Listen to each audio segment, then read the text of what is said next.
नमस्कार। आपका अखबार के YouTube चैनल पर आपका स्वागत है। मैं हूं प्रदीप सिंह। भारतीय जनता पार्टी की राष्ट्रीय कार्यकारिणी की बैठक हैदराबाद में और प्रधानमंत्री के शब्दों में कहें तो भाग्यनगर में 2 और 3 जुलाई को हुई। इस बैठक से 2-3 चीज़ें बड़ी स्पष्ट रूप से निकली, लेकिन उनमें से सबसे जो महत्वपूर्ण है उसी बात की आज चर्चा करूँगा, और वो बात है वंशवाद या परिवारवाद की राजनीति। अब आप कह सकते हैं कि वंशवाद और परिवारवाद की राजनीति के खिलाफ तो प्रधानमंत्री काफ़ी समय से बोल रहे हैं। कम से कम प्रधानमंत्री बनने के बाद से तो लगभग लगातार बोल रहे हैं। उस समय उनके निशाने पर कांग्रेस पार्टी थी जब उन्होंने शुरुआत की।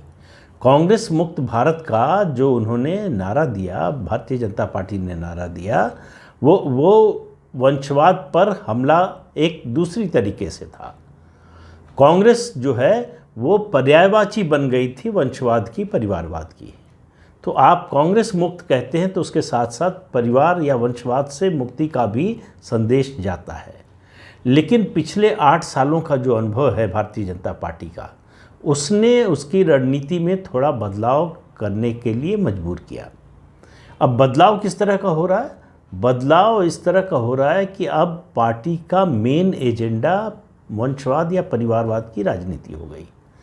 इसका संकेत प्रधानमंत्री वैसे तो काफ़ी दिनों से दे रहे हैं, लेकिन उत्तर प्रदेश के विधानसभा चुनाव के दौरान या 5 राज्यों के जो चुनाव हुए उसके दौरान, खासतौर से उत्तर प्रदेश में, जब किसी सांसद या विधायक या नेता उत्तर प्रदेश के, उनके परिजनों को किसी को टिकट नहीं दिया गया, और प्रधानमंत्री ने ये कहा कि अगर आप इस बात से नाराज़ हैं कि आपके परिवार के लोगों को टिकट नहीं मिला तो उसका अपराधी मैं हूँ, मैंने ये किया है।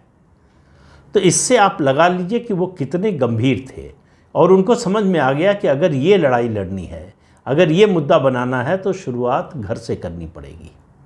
तो घर से उन्होंने शुरुआत की। वैसे शुरुआत उन्होंने काफ़ी पहले कर दी थी, जब ये नियम बनाया था कि परिवार का एक ही व्यक्ति जो है वो पार्टी में पदाधिकारी या मंत्री या कोई पद पाएगा। आपको याद होगा, सबसे बड़ा उदाहरण उसका 2019 का लोकसभा चुनाव है हरियाणा का। हरियाणा में चौधरी वीरेंद्र सिंह उस समय केंद्र में मंत्री थे, राज्यसभा के सदस्य थे। उनके बेटे जो है IAS अधिकारी थे, जो नौकरी छोड़कर लोकसभा चुनाव लड़ना चाहते थे। पार्टी तैयार हो गई उनको टिकट देने के लिए, लेकिन शर्त ये रखी गई कि चौधरी वीरेंद्र सिंह मंत्रिमंडल से इस्तीफा देंगे, उसके बाद राज्यसभा से भी इस्तीफा देंगे। तो और वो उनको देना पड़ा। ऐसा नहीं है कि चुनाव हो गया और उसके बाद वो भूल जाए। इसी तरह से हिमाचल में प्रेम कुमार धूमल को इसलिए कुछ नहीं मिला, जब तक वो मुख्यमंत्री थे तब तक उनके बेटे को नहीं मिला, अनुराग ठाकुर को, और अनुराग ठाकुर को मिला तो उनको नहीं मिला। तो इस तरह के बहुत सारे उदाहरण हैं। इसमें एक दो जो है अपवाद भी हैं, जैसे कल्याण सिंह का परिवार अपवाद है, और कई परिवार हैं। लेकिन अब ज़्यादा से ज़्यादा कोशिश ये हो रही है कि आगे जो चुनाव हों, आगे जो मंत्री बने, पदाधिकारी बने, उनमें इस बात का खास ध्यान रखा जाए। तो घर से शुरुआत की। अब सवाल ये है कि ये समस्या इतनी बड़ी भारतीय जनता पार्टी को दिख क्यों रही है? देखिए, पिछले 8 साल में बीजेपी ने ये कर लिया है कि जहाँ जहाँ उसका मुकाबला कांग्रेस पार्टी से है, वहाँ उसकी जीत में कोई शंका नहीं है। आप ये जो राजस्थान, छत्तीसगढ़ और मध्य प्रदेश में 2018 में हार हुई थी, उसको अपवाद मानकर चलिए, वो अब रिपीट नहीं होने वाला है। तो पार्टी को ये तो समझ में आ गया है कि कांग्रेस से मुकाबला उसके लिए सबसे आसान मुकाबला है। सबसे कठिन मुकाबला है क्षेत्रीय दलों से।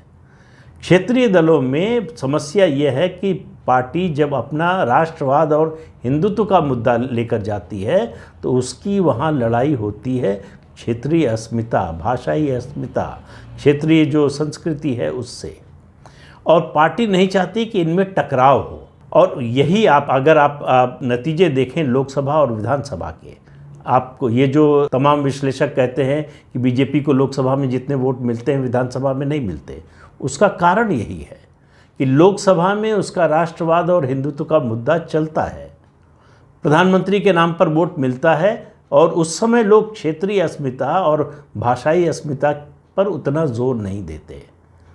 लेकिन जैसे ही विधानसभा का चुनाव आता है, ये मुद्दा प्रमुख हो जाता है, राष्ट्रवाद और हिंदुत्व का मुद्दा पीछे चला जाता है। इसलिए बीजेपी का वोट शेयर कम हो जाता है, इसलिए बीजेपी की उस तरह की परफॉर्मेंस नहीं होती है जैसी उसकी लोकसभा में होती है। अब आप एक के बाद एक राज्य उठाकर देख लीजिए। 2019 में जो सफलता बीजेपी को पश्चिम बंगाल में लोकसभा चुनाव में मिली, वैसी सफलता विधानसभा में नहीं मिली। उसके अलावा हरियाणा को देख लीजिए, उसके अलावा महाराष्ट्र, उड़ीसा, छत्तीसगढ़, राजस्थान, मध्य प्रदेश, इन तमाम राज्यों में बीजेपी को लोकसभा चुनाव में जितनी सफलता 2014 में मिली थी उससे ज़्यादा मिली।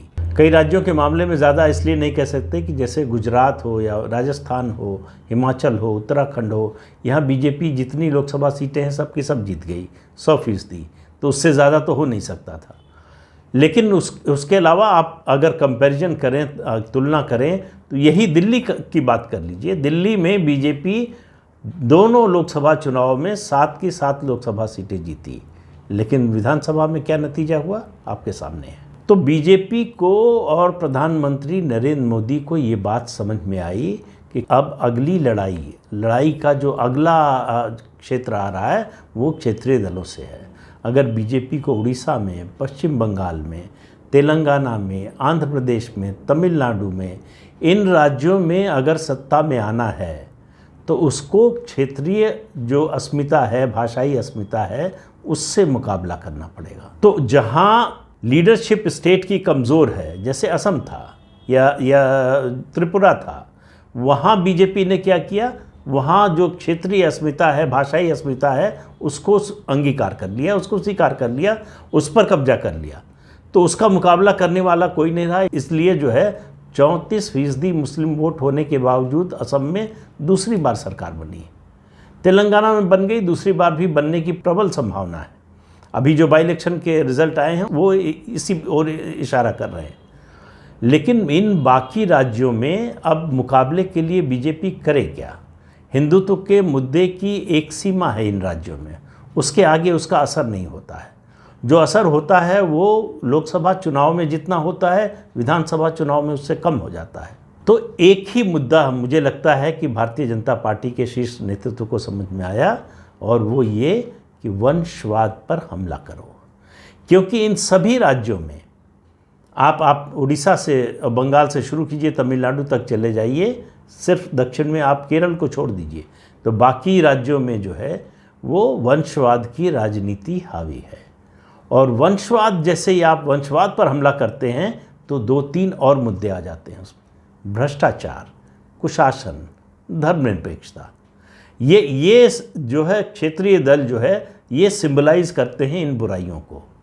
तो एक साथ आप वंशवाद बोलते हैं तो आप परिवारवाद पर तो हमला कर ही रहे हैं, उसके अलावा जो कि डेमोक्रेसी के लिए किसी भी लिहाज से अच्छा नहीं माना जा सकता, तो उस पर हमला कर रहे हैं, साथ साथ भ्रष्टाचार पर हमला कर रहे हैं। कोई ऐसी वंशवादी पार्टी नहीं है जो भ्रष्टाचार में आकंठ डूबी हुई ना हो। तो भ्रष्टाचार, कुशासन और फिर ये छद्म धर्मनिरपेक्षता, ये इन सारे मुद्दों पर एक साथ हमला होता है वंशवाद पर हमला करने से। और ये कोशिश बीजेपी ने इसकी शुरुआत जो की है महाराष्ट्र से शिवसेना पर हमला करके। ये कोई मामला ये नहीं है कि 2019 में सरकार नहीं बनी, उद्धव ठाकरे ने धोखा दे दिया, ये सब तो फैक्ट्स हैं ही। लेकिन बीजेपी का जो प्रोजेक्ट है पिछले 8-10 सालों का, वो ये है कि शिवसेना को महाराष्ट्र से ख़त्म किए बिना बीजेपी का महाराष्ट्र की राजनीति पर वर्चस्व नहीं बन पाएगा। और आप ये मानकर चलिए कि एकनाथ शिंदे को खड़ा करके बीजेपी ठाकरे परिवार का जो वर्चस्व सेना पर था उसको ख़त्म कर रहा है। जिस दिन वो पूरी तरह से ख़त्म हो जाएगा, उस दिन एकनाथ शिंदे की जो शिवसेना है वो या तो समाप्त हो जाएगी या बीजेपी में उसका विलय हो जाएगा, बीजेपी में समाहित हो जाएगी। आप देखिए अलग अलग जगहों पर जनता दल के तमाम फैक्शंस की, गुजरात में देख लीजिए क्या हुआ, आप राजस्थान में देख लीजिए क्या हुआ, और इसी तरह से दूसरे राज्यों में देख लीजिए। तो ये जो वंशवादी पार्टियां बनी हैं, इनमें सबसे बड़ा योगदान जनता दल के विखंडन का है। जनता दल से निकली हुई वंशवादी पार्टियां सबसे ज़्यादा हैं।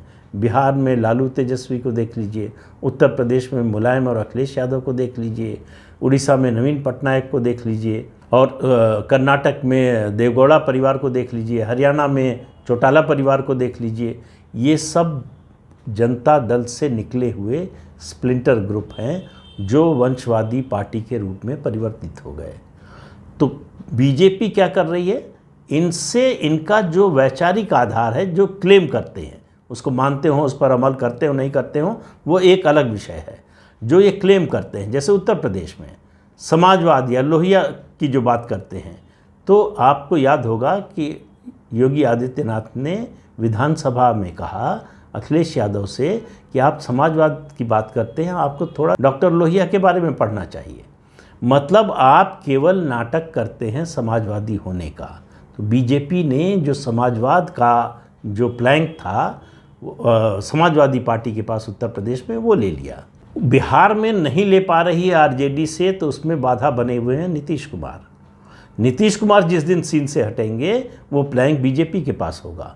इसी तरह से जो है बीजेपी को अगर आप याद कीजिए तो गुजरात में कैसे पूरी की पूरी जो है जनता दल की यूनिट कहाँ चली गई, राजस्थान में कहाँ चली गई, और हरियाणा में भी आप समझिए कि अब चौटाला परिवार का एक सदस्य जो है साथ में आ गया है, तो उस परिवार की भी राजनीति खत्म होने वाली है। तो राष्ट्रीय पार्टी के लिए क्षेत्रीय पार्टियों से मुकाबला करने के लिए राष्ट्रीय मुद्दों के अलावा ज़रूरत पड़ती है क्षेत्रीय मुद्दों पर अपनी पहचान बनाने की। भारतीय जनता पार्टी वो कर रही है। तो इसलिए उड़ीसा हो, चाहे बंगाल हो, चाहे तमिलनाडु हो, चाहे तेलंगाना हो, चाहे आंध्र प्रदेश हो, इन सब राज्यों में भारतीय जनता पार्टी को लग रहा है कि वो क्षेत्रीय अस्मिता की जो राजनीति है, भाषाई अस्मिता की जो राजनीति है, क्षेत्रीय संस्कृति की जो राजनीति है, उसके सामने कमज़ोर पड़ रही है। तो इसके लिए उसको एक उपाय ये मतलब कई मोर्चों पर काम हो रहा है, ऐसा नहीं कि सिर्फ एक मुद्दे पर हो रहा है।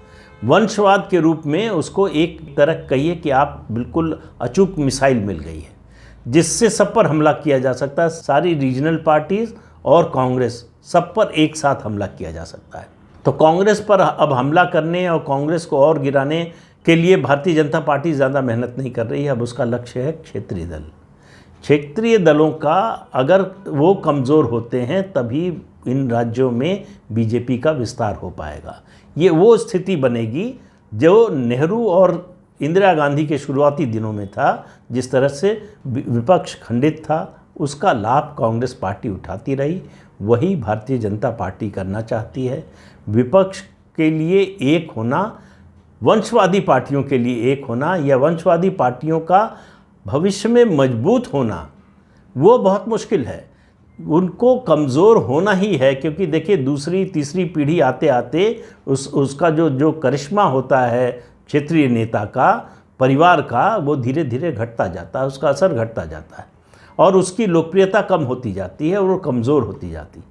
बीजेपी वंशवाद का मुद्दा उठाकर इस प्रक्रिया को, इस राजनीतिक प्रक्रिया को तेज़ करना चाहती है। तो ये राजनीतिक प्रक्रिया तेज़ होगी तो बीजेपी का विस्तार कम समय में ज़्यादा जगहों पर हो पाएगा। तो इसके लिए निशाना, पहला जो है राज्य मुझे लगता है बीजेपी ने चुना है, वो है तेलंगाना। तेलंगाना में बीजेपी, मतलब जिन राज्यों की बात कर रहा हूँ मैं, आप बंगाल ले लीजिए, उड़ीसा ले लीजिए, तेलंगाना लीजिए, आंध्र प्रदेश लीजिए, तमिलनाडु लीजिए, इन सब राज्यों में से सबसे ज़्यादा आसान नज़र आ रहा है या कम मेहनत वाला नज़र आ रहा है या कम मुश्किल नज़र आ रहा है, वो है तेलंगाना। तो महाराष्ट्र से शुरुआत हुई, अब दूसरा राज्य होगा तेलंगाना, जहां बीजेपी वंशवादी पार्टी के खिलाफ उसने मोर्चा खोल दिया है और उनके लिए बचाव का रास्ता ज़्यादा है नहीं। क्योंकि जिस तरह से सरकार अलोकप्रिय हो रही है, जिस तरह सरकार के ऊपर भ्रष्टाचार के आरोप लगातार लग रहे हैं, जिस तरह से कुशासन का आरोप लग रहा है, उसमें ये वंशवाद का जब आरोप लगता है, ये मुद्दा बनता है, तो ज़्यादा मारक बन जाता है। वही भारतीय जनता पार्टी कर रही है। मैंने पिछले वीडियो में भी कहा था कि ये सोचने की बात है कि चुनाव इस साल के आखिर में गुजरात और हिमाचल में होने वाले हैं, लेकिन भारतीय जनता पार्टी ने अपनी नेशनल एग्जीक्यूटिव के लिए जगह चुनी हैदराबाद। तो लक्ष्य बिल्कुल साफ है कि गुजरात और हिमाचल तो आना ही है, जो बीजेपी का आकलन है, और तेलंगाना अगला लक्ष्य होना चाहिए। तो दक्षिण में कर्नाटक के बाद बीजेपी का अगला राज्य जो हो सकता है वो है तेलंगाना। तो वंशवाद की ये राजनीति पर हमला तब तक जारी रहेगा जब तक उड़ीसा, आंध्र प्रदेश, तमिलनाडु और पश्चिम बंगाल में भारतीय जनता पार्टी की सरकार नहीं बनती। और बीजेपी के लिए इससे ज़्यादा सुविधाजनक जो है नारा, इससे ज़्यादा सुविधाजनक रणनीति और जो है कोई हो नहीं सकती, क्योंकि क्षेत्रीय दल जो हैं वो अपने यहाँ इंटरनल पार्टी डेमोक्रेसी के बारे में कभी सोच भी नहीं सकते। परिवार का कब्जा है, परिवार का रहेगा, वो अगली पीढ़ी को ट्रांसफ़र होगा, इसमें कोई बदलाव नहीं होने जा रहा है। और यही जो यथास्थिति, ये जो स्टेटस को मेंटेन करने की कोशिश इन क्षेत्रीय दलों की ओर से हो रही है, वंशवादी पार्टियों की ओर से हो रही है, यही भारतीय जनता पार्टी की ताकत है। तो बीजेपी की नेशनल एग्जीक्यूटिव का जो संदेश है वो है कि 2024 तक उसका सबसे बड़ा जो राजनीतिक हथियार होगा, नारा होगा, वो वंशवादी राजनीति के पर हमला करने का। और इस हमले के लिए वो तरह तरह की तैयारियां कर रही है। उसको महाराष्ट्र में जो कामयाबी मिली है, उसको लग रहा है कि इसको आजमाया जा सकता है दूसरे राज्यों में भी। कितनी कामयाबी मिलेगी, कितनी सफलता मिलेगी, ये समय बताएगा। लेकिन कामयाबी या सफलता उन्हीं लोगों को मिलती है जो प्रयास करते हैं। बीजेपी प्रयास कर रही है, तो देखिए आगे क्या होता है। आज के अंक में इतना ही, अगले अंक में फिर मिलेंगे किसी नए मुद्दे के साथ। तब तक के लिए इजाज़त दीजिए। आपसे अनुरोध है कि चैनल देखिए, शेयर कीजिए, लाइक कीजिए और सब्सक्राइब ज़रूर कीजिए। नमस्कार।